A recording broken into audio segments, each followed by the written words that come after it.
казахские традиции, о которых вы не знали. Кутен-дестру – обряд встречи двух рожениц.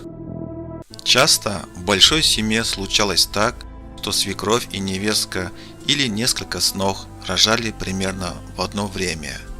По обычаю им не полагалось видеть друг друга до истечения срока дней с момента рождения своих детей.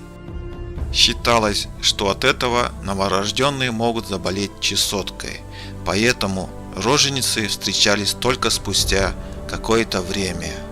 Для этого одна из снох приглашала обеих женщин к себе в гости и устраивала для них обряд первого свидания – кутен-дестру – сталкивание их ягодицами. При этом каждая из них приходила, имея при себе сверток с угощениями.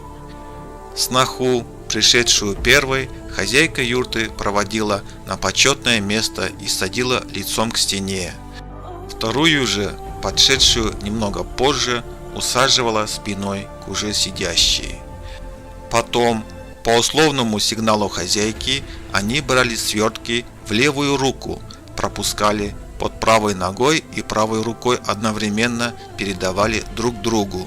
Затем раскрывали подарки, чтобы отведать угощение, и только после этого, обернувшись, радостно здоровались.